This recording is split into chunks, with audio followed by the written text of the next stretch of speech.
And I've got Wayne Mullins, and we're going to be talking about how to build high performance, self accountable teams. That sounds like a massive challenge. But Wayne is going to tell us how. Wayne, where can people find you? Hey, Tim, people can find me at uglymugmarketing.com. Email addresses, social media channels, all of that is in that one simple URL. Fantastic. So, Wayne, just give us a background about what you do. And obviously, we're not, we one of the rules that we have is that we don't have any pitching, but we want you to talk about what you do, your background, and what have you built there at Ugly Mug Marketing. Sure. So, what I would say, Tim, is that my background and what my passion is building unique things. So, no matter what business I've been in, so in the past, I had a lawn and landscape company. My goal with that business was to build a unique company, something different, something that customers would want to talk about. You can kind of see from the room that I'm sitting in here that I value things that capture attention, things that are different and outside the norm. So Ugly Mug Marketing really is that. We are a marketing agency, and our goal is to be different than that of our competition. And what I've discovered over the years is that if you want to be different in the marketing world, you have to focus on different things. And so for us, that means we focus on results. And in the marketing world, there's lots of what I would call vanity metrics that get thrown around, impressions and reach and all of those things. And they have their place. But at the end of the day, for most for-profit businesses or organizations that come to us, results are more money in the bank account. Yeah. And so that is our niche. That's what we aim for. Right. So in the world of building teams, we talk about strategy and we talk about culture. And there's a famous quote, isn't there, that culture eats strategy for breakfast or something like that. Mm-hmm. So when you're building your company, how do you put those things together?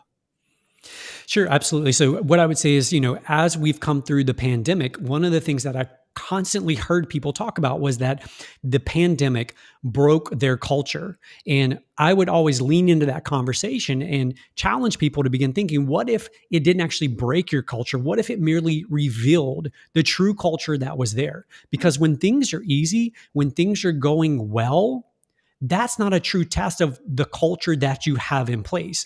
One of my favorite quotes is this, that leaders aren't needed when things are easy. Leaders aren't needed when things are easy. And the same is true about our culture that we have in our organization. Every single organization has a culture. The question is, what is it and when is it actually revealed? Because I have a friend who works for a bank here in the UK, and he's one of these people that has to be able to look down the side of his terminal and see his team sitting there. If they're not sitting, where's Steve? He's had more than an hour for lunch. Yep. That is the classic definition of a low trust environment and a low trust culture. And look, you can have, as an entrepreneur, as a manager, or as a leader, you can have whatever culture you want to have. But if you want a culture that is high trust, you're going to have to work at that culture. You're going to have to work on cultivating that. An interesting thing, Tim, is that the word culture comes from the same Latin word as cultivate. And so when we think about cultivation, it's a farming term, right? We have to cultivate the soil. We have to break up the hard soil. We have to loosen the soil. We have to tend to the soil. We have to pull the weeds out of the soil. We have to add nutrients to the soul. So if you want a high trust, high performance, self-accountable culture, you have to learn to cultivate that into your organization. And that starts at the top. Absolutely. The most difficult person you will ever have to lead is the person who looks back at you in the morning in the mirror. So what I would challenge people to begin thinking about is, instead of pointing the finger and looking at, the person down the row who's been at lunch for 33 minutes instead of 33, I would begin by looking in the mirror in the morning and saying, how can I lead myself a bit better today? How can I not tolerate excuses, the excuses that we all make every single day for ourselves? How can I learn to live with integrity with myself first before I demand it from other people? One of the things that you talked about when we did the preparation call was about the fact that leadership tends to be about suspicion, but leadership has to start with trust. You have to say, "I trust you all," rather than that you're going to come to me and you're going to build trust with me. You start with trust. Absolutely. And it's so counterintuitive, right? Particularly in US American culture, distrust is like the name of the game. Like we don't trust people by default. And it's global as well, but some places there is more of a default to trust. But what I can tell you is this, that you have to have those conversations very early on with people. And you have to let them know, look, our default response is trust.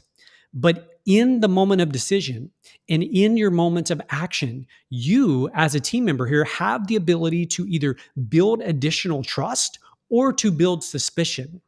So when you make those decisions, whether that's to send the report when you say you're going to send the report, to show up on time, whatever those little things may be, ask yourself, am I building trust in these interactions or am I building suspicion in this instance?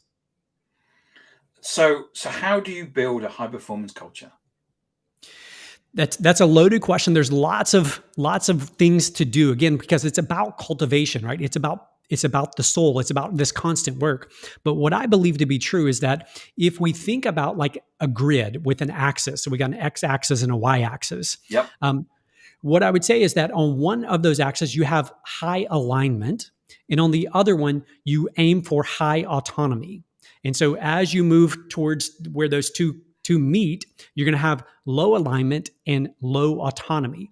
So most organizations today fluctuate somewhere between, the combination of those two things. In other words, low autonomy, low alignment, Yep. or they have high alignment but no autonomy, or high autonomy but no alignment. And what we have to do as leaders is, when I say alignment, our teams have to be aligned around our mission, our vision, our values, all of those things that we know, but we're often too busy, quote unquote, doing important work to focus on those things. And what I can tell you from experience is that was me for years. Yeah. For years, I didn't have time for that touchy-feely stuff, right? I was busy growing a business. But what I've discovered is that we have to get crystal clear about where we're going, why it matters, and how we're going to get there, which is, again, mission, vision, values. And we have to ensure that our team is fully aligned around those things. And when we do that, we can then give a lot of autonomy. Because if you have an organization that you give a lot of autonomy to, a lot of team members that you just give autonomy to, but they're not aligned, you're going to have chaos because everyone is running around doing whatever they want. But when you have high alignment around the mission, the vision, and values, and you give your team high autonomy to execute based on their gifts, their abilities, what you will have is you will have an organization that can actually scale. You will have a culture that produces growth and produces high performance because you are imparting trust on your team. You are saying, here's where we're going. Here's where we're going. Here's why it matters. Here's how we're going to get there in terms of our values. Here's what's going to guide us on that path. And then you're turning them loose to do their best work. I know that I did a podcast recently on my top 22 business books of all time, and one of them is this one, which is Lost and Found by Rand Fishkin, and he basically echoes that, which is that he says that your values and your culture are in effect your guardrails that you grab hold of when things get difficult. And we have to make difficult decisions and when we're in leadership, and we're not necessarily a popularity. It's not a popularity contest, but having those things that we can actually hold on to is the when things get rough, we can reach out for those. Would you agree with that? Absolutely. Absolutely. I'm not familiar with that book or that author, but 100% agree with that. I have a friend who runs an organization. They have about 800 employees, and he's one of the two co-founders of that organization. And he regularly talks about how, as the organization has grown, his role has become what he calls the CRO, the Chief Reminding Officer. In other words, what are those guideposts? Why are we aiming towards this mission? Why are we aiming towards this vision? And what are the guiding principles? What are our values that are going to ensure that we stay on the right path to getting there? And one other note that I would love to bring up, Tim, is this, that, Enron was a company here in the States that I think I've heard of it. yeah. Infamous would be the right term. The crooked inn, one of their six core values was integrity. And so if you were to walk into their corporate office in Texas, on the wall was integrity as one of their core values. And obviously, if you know their story, they did not do things with integrity. And so the question is, how do you have core values, but you don't live those core values? And here's what I would say is that a value isn't a value until it costs you something. A value isn't a value until it costs you something. So for them, it was just a platitude. It was just a nice word. It was something that felt good. They got the consultants in, and the consultant said, you need these words, job done. Exactly. But until it actually costs you something, and until you can show your team how you're willing to sacrifice for that value, then it's not truly a value. It's merely a word that makes you feel good. So give us an example.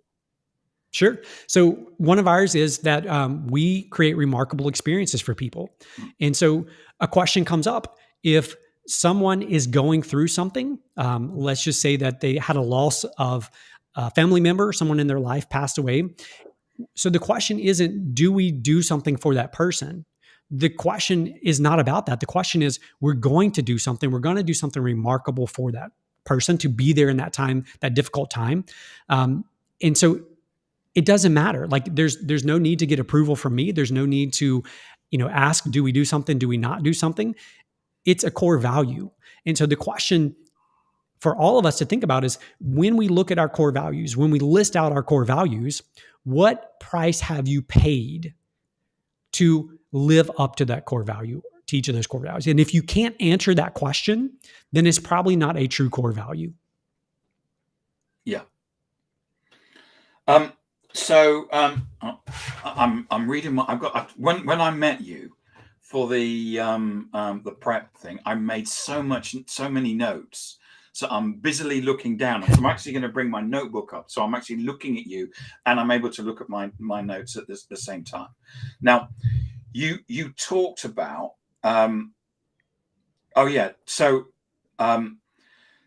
I've written 3 things, and then I've written they have to truly believe that we have their best intention.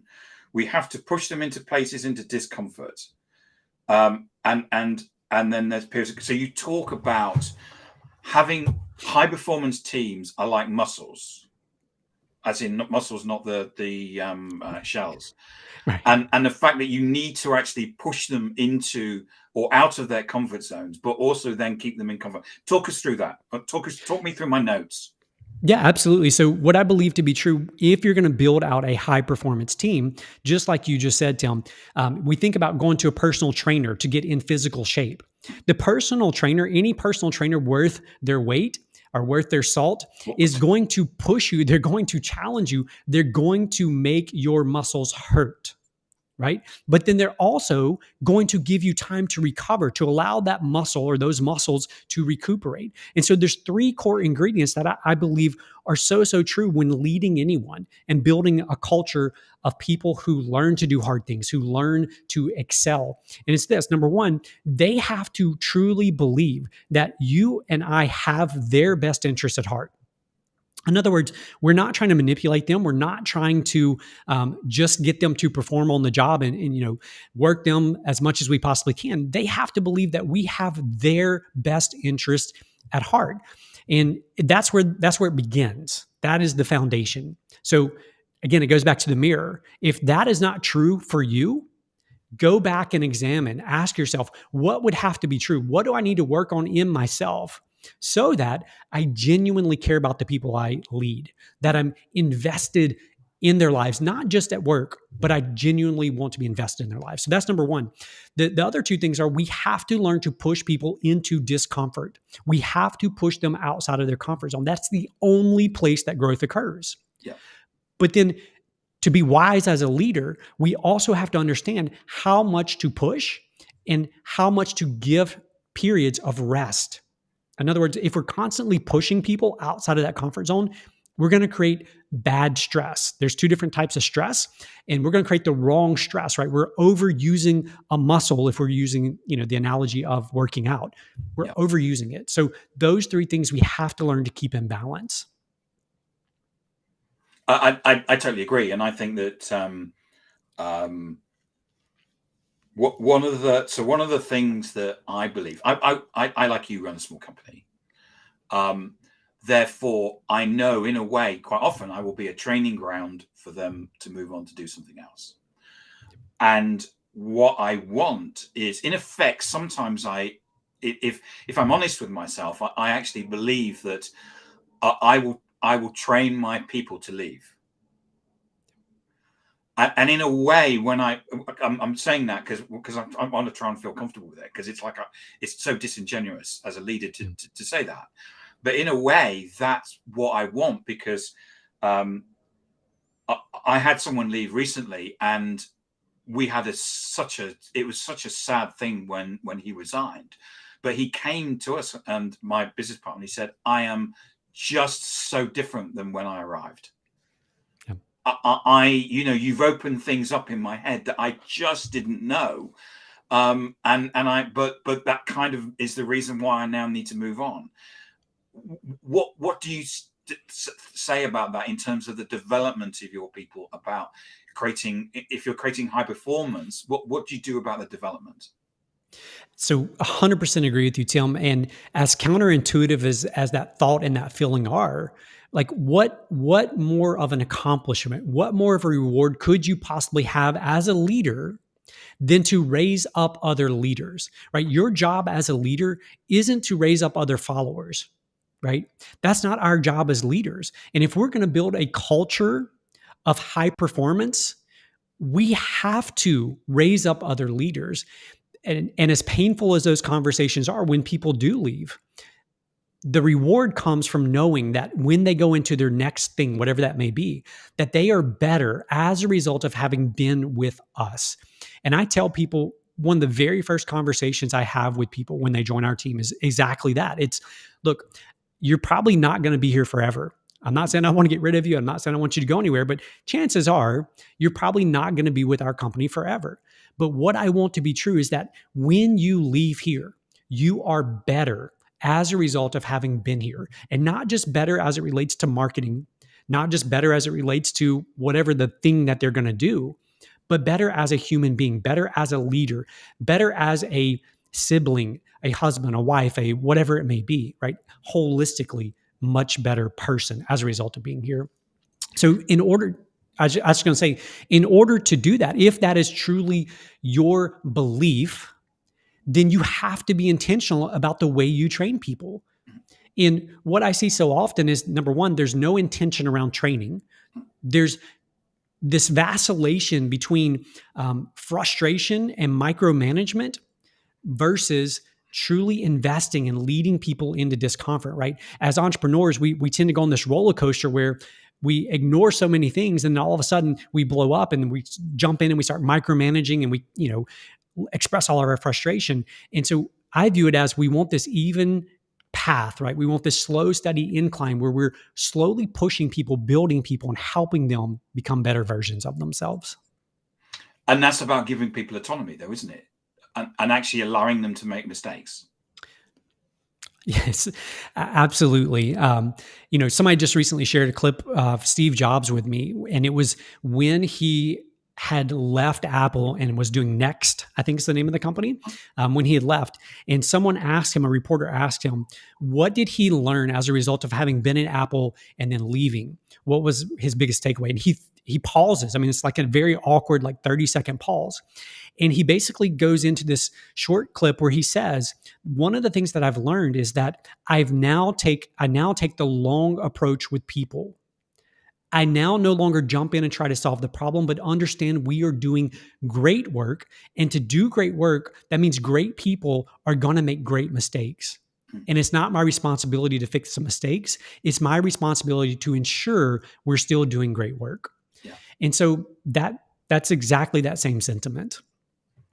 Yes, and I think um, I've heard lots of there's lots of stories. There's the one I think there's persons at IBM where something happens where it loses $1 million or something, and the leader basically calls them in, and the person says, "I guess you're going to fire me." He said, "No, fire me." He says, "I guess." He said, "No, you've just had a $1 million training lesson or something." It's not, and that's what it is. It's about understanding that we're human, we make mistakes, and allowing the person to make that mistake and hoping they're Yeah. going to learn something. Yeah, absolutely. I think that so often as entrepreneurs, what happens is we love being the hero. And that's part of just the entrepreneurial DNA, right? We love to solve problems. We love to help people. And so when we start building out a team, what I find happens so often is that we are so used to being the hero that we don't allow other people to develop the skills to be heroes themselves, right? So we jump in, we give them the answer, we fix the problem. And so for years, I had to personally work on this. I used to keep a sticky note on my computer that said, ask, don't answer. Ask, don't answer. Because when you constantly just give your team the answer, in other words, here's exactly what to go do, you are not training them to lead. You are training them to follow. And so that lesson for me was a hard one to learn. Danny's made another great point, which is that comes back to culture. It's not about making a great place to work. It's about making a place where great work is done. Yeah, that's good stuff. Lovely. Thanks, Danny, for that. Wayne, thank you so much for coming on and talking to us about high performance teams. I find it just a fascinating subject, probably because I'm a leader as well. And things change as well over time, and people's attitudes change, and you've got to. It's just something you've got to keep up with. Absolutely. What I would say, Tim, is that most of my team makes up the generation where people say they don't want to work, that they're lazy, they're distracted, they're all these other things. But what I can tell you is that is not the case. When you build the environment and the culture correctly, it's amazing what can take place, regardless of the generation, regardless of the stereotypes that we all too often subscribe or put on to certain groups of people. So I completely agree. It's a fun and challenging thing to do. Wayne, thank you so much for coming on. Remind people where they can get hold of you. Sure. The simplest place, Tim, is uglymugmarketing.com. And thanks so much for the time. You're welcome. And it's been a great chat. Thank you so much for coming on, Wayne, and sharing your insight.